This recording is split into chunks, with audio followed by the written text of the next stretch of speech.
ABP Ganga, खबर आपकी, जुबान आपकी। हमारे साथ इस वक्त बातचीत करने में मौजूद हैं रजिस्ट्री एंड पंजीयन राज्य मंत्री रविंद्र जायसवाल जी। सर, अगर बात करें तो कल नोएडा अथॉरिटी के तमाम सारे अधिकारियों के साथ आप लोगों की बैठक हुई है जमीन एक्वायर करने को लेकर, रजिस्ट्री करने को लेकर। क्या बातचीत हुई है, क्या आदेश हुआ आप लोग की तरफ से? नेवडा सहित तीनों अथॉरिटी में करीब 80,000 के आसपास ऐसे फ्लैट हैं जहां लोगों ने पेमेंट करके उस फ्लैट में है, लेकिन उनकी रजिस्ट्रियाँ रुकी हुई हैं।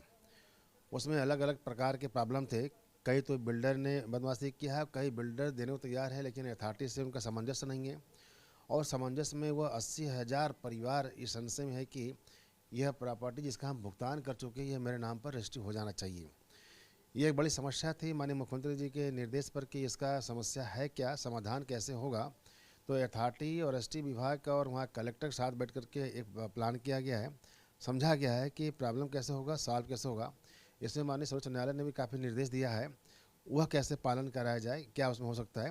इन चीज़ों को लेकर के कल हम लोगों ने सभी अथॉरिटी और अपने उद्योग मंत्री सतीश महाना जी हम बैठ करके पूरा ये प्लान किया गया है। उम्मीद है कि जल्द ही इन लोगों को कुछ राहत मिलेगा जैसा माननीय कोर्ट चाहता है। सर, जैसे कई बायर्स हैं, उनकी रजिस्ट्री नहीं हो रही है, उन्होंने पैसे दे रखे हैं, तो क्या उनकी रजिस्ट्री के लिए भी आप लोगों ने कोई आदेश दिया है?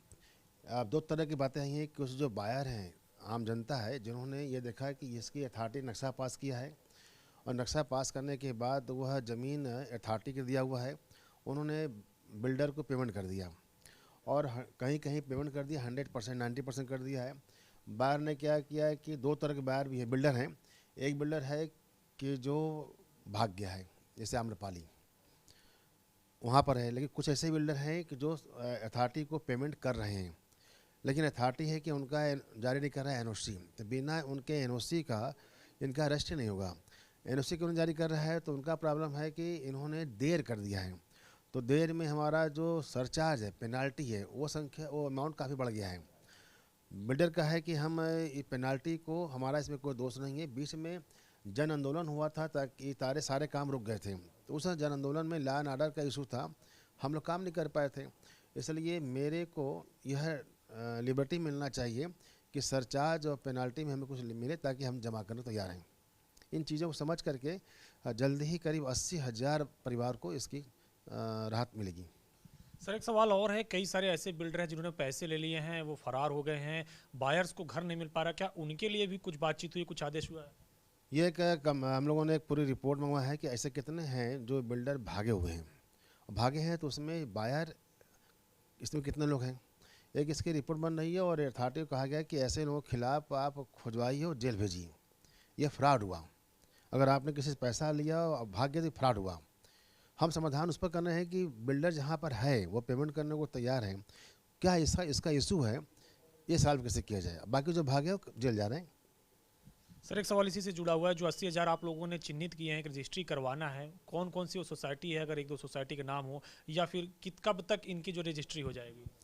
यह पूरे एक डॉक्यूमेंट बना हुआ है कि किसके यहाँ कितनी बिल्डर फ्लैट बन गए हैं, जो अभी लोग रह रहे हैं या नहीं रह रहे हैं। ये पूरी अथॉरिटी के पास लिस्ट है, उसी के लिए बनाया जा रहा है ब्लू प्रिंट कि 100% पूरी आ जाए कि किसके यहाँ कितना ड्यूज़ है, कितना उस पर मूलधन है, कितना उस पर ब्याज है, कितना पेनाल्टी है। तो जो भी बात करनी होगी हम लोग पेनाल्टी पर ही करेंगे, मूलधन और ब्याज उनको देना है। सर, एक आखिरी सवाल है, आरएसएस ने अभी अभी ट्वीट किया है, लफ्ज़ जिहाद के लिए कानून को उसने ज़रूरी बताया है, सीए और लफ्ज़ जिहाद में भी डिफरेंस बताया है।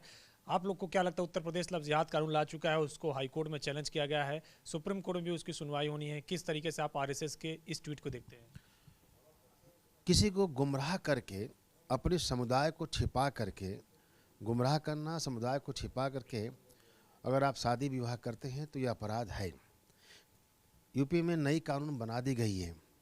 वास्तव में छुपा कर शादी करना भी ऑलरेडी पहले से यह अपराध मानी जाती थी, लेकिन एक उसको नए तरीके से रखा गया है कि अगर कोई मिसगाइड करके करता है, नाम बदलते करता है, मान लीजिए कि मेरा नाम अब्दुल है और मैंने कहा कि मैं रामचंद्र हूँ, यह गुमराह करना हुआ। शादियाँ एक विश्वास पर होती है, शादियाँ विचारों के मिलने से होती है। जब उनको लगता है कि आपसे मेरे विचार मिल रहे हैं तो शादी आगे बढ़ती है। लेकिन हम मिसगाइड करके आते हैं कि आपका कुछ सोच है, मेरी कुछ सोच है, उस पर हम धार्मिक रूप से गुमराह कर रहे हैं। जो उत्तम सरकार ने बनाया है, आप देख रहे हैं कि देश में सराहना हो रही है और कई प्रदेश में इसको लागू करने जा रही है।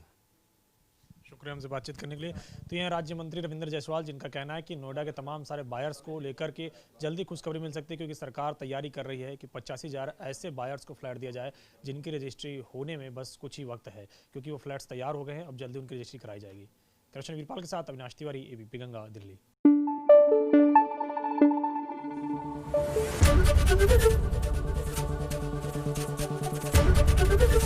एबीपी गंगा, खबर आपकी, जुबान आपकी।